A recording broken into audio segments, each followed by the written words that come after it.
আসসালামু আলাইকুম। আপডেট বাংলা সংবাদে আপনাকে স্বাগত। শুরুতেই শিরোনাম, পরে বিস্তারিত। কম সময়ের মধ্যে সংস্কার করে নির্বাচনের ম্যাপ দিন, সরকারকে বলল ফারুক। এদিকে নাহিদি হচ্ছে নতুন দলের প্রধান। এছাড়া শাহবাগে আন্দোলনকারীদের উপর জলকামান ও সাউন্ড গ্রেনেড নিক্ষেপ।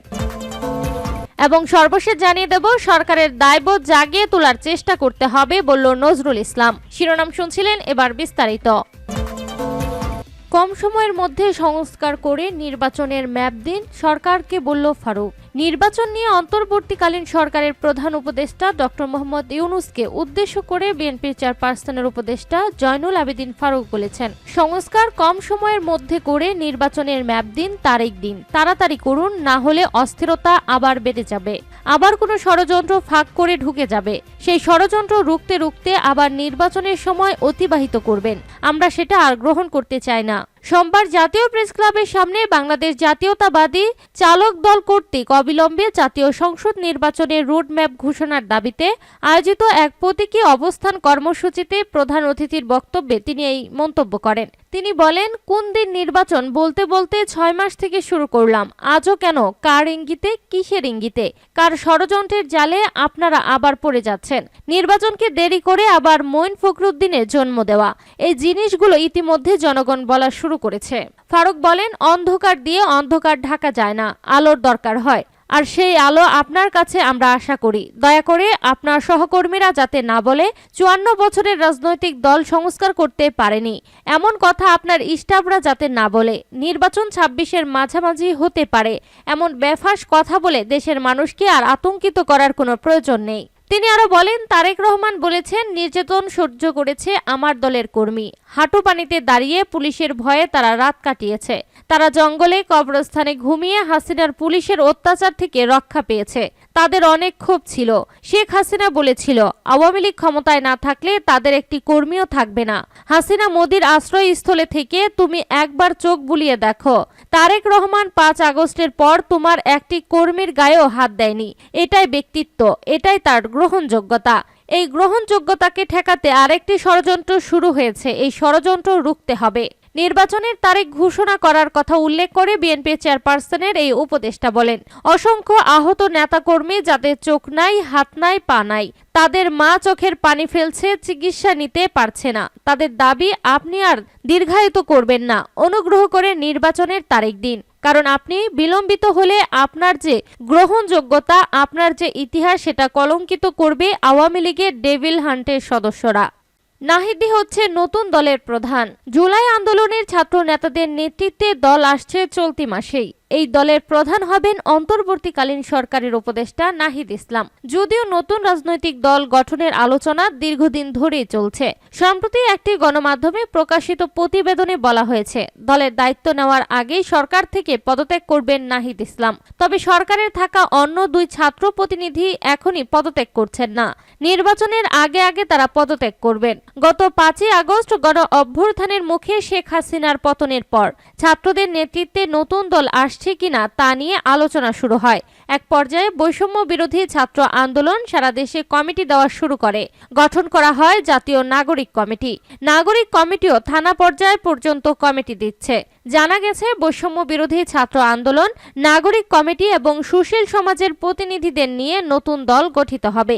শুরুতে আহ্বায়ক কমিটি গঠন করা হবে। বাংলাদেশের ইতিহাসে নতুন দলের আবির্ভাব অনেকটা স্বাভাবিক ঘটনা। বর্তমান সরকারের আমলেও কয়েকটি দল আত্মপ্রকাশ করেছে, তবে অতীতে দেখা গেছে খুব কম দলই রাজনীতিতে প্রভাব রাখতে পেরেছে।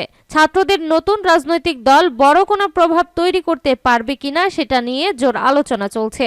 এখন সবার দৃষ্টি নতুন এই দলের কার্যক্রম ও ভবিষ্যৎ পরিকল্পনার দিকে। শাহবাগে আন্দোলনকারীদের উপর জলকামান ও সাউন্ড গ্রেনেড নিক্ষেপ। ঢাকা ও চট্টগ্রাম বিভাগে সরকারি প্রাথমিক বিদ্যালয়ের সহকারী শিক্ষক পদে তৃতীয় ধাপে 6531 জনের দ্রুত নিয়োগের দাবিতে রাজধানীর শাহবাগ মোড়ে অবরোধরত শিক্ষকদের উপর জলকামান, সাউন্ড গ্রেনেড ও লাঠিচার্জ করে ছত্রভঙ্গ করে দিয়েছে পুলিশ। এর আগে সোমবার বেলা 12:30টায় সড়কে অবরোধ কর্মসূচি শুরু করেন আন্দোলনকারী শিক্ষকরা। এ সময় শাহবাগ মোড় এলাকার তীব্র যানজটের সৃষ্টি হয়। সরজমিনে দেখা যায়, আন্দোলনরত শিক্ষকদের প্রথমে পুলিশ সরে যেতে বললে শিক্ষকরা অবরোধ কর্মসূচি চালিয়ে যাওয়ার ঘোষণা দেন। পরে তাদের ছত্রভঙ্গ করতে লাঠিচার্জ, সাউন্ড গ্রেনেড নিক্ষেপ ও জলকামান নিক্ষেপ করা হয়। এ সময় বেশ কয়েকজন শিক্ষক আহত হয়েছে। তাছাড়া কয়েকজনকে পুলিশ ধরে নিয়ে গেছে। এ বিষয়ে আন্দোলনরত শিক্ষকরা বলেন, আমরা আমাদের যৌক্তিক দাবি নিয়ে রাস্তায় নেমেছি। আমাদের উপর লাঠিচার্জ, জলকামান নিক্ষেপ করেছে। আমাদের দাবি আদায় না হওয়া পর্যন্ত রাজপথ ছাড়ব না। কুমিল্লা থেকে আসা হাবিবুল ইসলাম বলেন, আমরা যে সকল দাবি নিয়ে এসেছি সেগুলো অযৌক্তিক না। প্রাথমিক নিয়োগের জন্য অনেকে অনেক চাকরি ছেড়ে দিয়েছে। এখন রাজপথে মার খেলে আমরা কার কাছে যাব? এদিকে শাহবাগ মোড় থেকে আন্দোলনকারীদের সরিয়ে দিয়েছে পুলিশ। ফলে স্বাভাবিক হয়েছে যান চলাচল। তবে কাটা বনের দিকে যাওয়ার সড়কটি এখনো বন্ধ রয়েছে। এই সড়কের মুখে অবস্থান নিয়েছে কয়েকজন আন্দোলনকারী। এখন পর্যন্ত 8 থেকে 10 জনকে শাহবাগ থানায় নেওয়া হয়েছে। তাদের গ্রেপ্তার দেখানো হবে কিনা তা নিশ্চিত করেনি পুলিশ। এছাড়া সড়ক থেকে সরানোর চেষ্টা করলেও দাবিতে অনড় আন্দোলনকারীরা। দাবি আদায় না হওয়া পর্যন্ত তারা শাহবাগ ছাড়বেন না বলে জানিয়েছেন। সরকারের দায়বোধ জাগিয়ে তোলার চেষ্টা করতে হবে বলল নজরুল ইসলাম। বিএনপির স্থায়ী কমিটির সদস্য নজরুল ইসলাম খান বলেছেন, গত 15 বছর ধরে আমরা অব্যাহতভাবে লড়াই করে যাচ্ছি। অসংখ্য মানুষ গুম খুন হয়েছে। তাদের রক্তের উপর দাঁড়িয়ে যে সরকার প্রতিষ্ঠিত হয়েছে, তাদের দায়বোধ জাগিয়ে তোলার জন্য আমাদের চেষ্টা করতে হবে। সোমবার রাজধানীর জাতীয় প্রেস ক্লাবে শ্রমিক কর্মচারী ঐক্য পরিষদ কর্তৃক আয়োজিত এক কনভেনশনে প্রধান অতিথির বক্তব্যে তিনি এসব কথা বলেন। নজরুল ইসলাম বলেন, শ্রমিক আন্দোলনের দাবি এবং লড়াই কখনো শেষ হবে না। আজকে যে সমস্যাগুলো তৈরি হয়েছে সেগুলো যদি সমাধান করা হয় তাহলে 1-2 বছর পর আবার নতুন সমস্যা তৈরি হবে। বিবর্তন ও পরিবর্তনের মাধ্যমে নতুন চাহিদা কিংবা দাবি আসবেই। তবে সেসবের সমাধানের জন্য আমাদের সবসময়ই চেষ্টা করে যেতে হবে। তার জন্য প্রয়োজন ঐক্যবদ্ধ প্রয়াস। তিনি বলেন, আজকে যে দাবিগুলো তুলে ধরা হয়েছে সেগুলো অত্যন্ত যুক্তিসঙ্গত, কিন্তু সব যুক্তিসঙ্গত দাবি অর্জন হয় না। আমি যদি ন্যায়ভাবে 10 টাকার অধিকারী হই, তাহলে যিনি টাকাটা দিবেন তার পকেটে টাকাটা কমে যায়। যে আইনে সংশোধন সংকট মোচনে সাহায্য করে, সেই আইন সংশোধনেরও অনেকের আগ্রহ থাকে না। অথচ শ্রমজীবী মানুষ এদেশের প্রত্যেকটা আন্দোলন লড়াইয়ে জীবন দিয়েছে, কিন্তু তাদের জীবনদানকে কখনো মূল্যায়ন করা হয়নি। কারণ আমরা যারা শ্রমিকদের প্রতিনিধিত্ব করি, আমরাই তো অর্জন করতে পারিনি। তিনি আরো বলেন, শ্রমিক আন্দোলন অত্যন্ত গুরুত্বপূর্ণ বিষয়। আমরা যারা নেতৃত্বে রয়েছি তাদের সেসব বিষয়ে খেয়াল রাখতে হবে। শ্রমজীবী মানুষরা কেবল সম্পদ উৎপাদনই করে না, প্রত্যেকটা বিজয় ও লড়াইয়ে তারা শক্তিশালী ভূমিকা পালন করেছে। সুতরাং তাদের দাবি মানা এখন সময়ের দাবি। অন্তর্বর্তী সরকার একটি সংস্কার কমিটি করেছে এবং কমিটি থেকে বেশ কিছু সুপারিশ করা হয়েছে। সুপারিশ কতটুকু বাস্তবায়িত হবে আমার জানা নেই, কিন্তু আমাদের চাপ সবসময় অব্যাহত রাখতে হবে।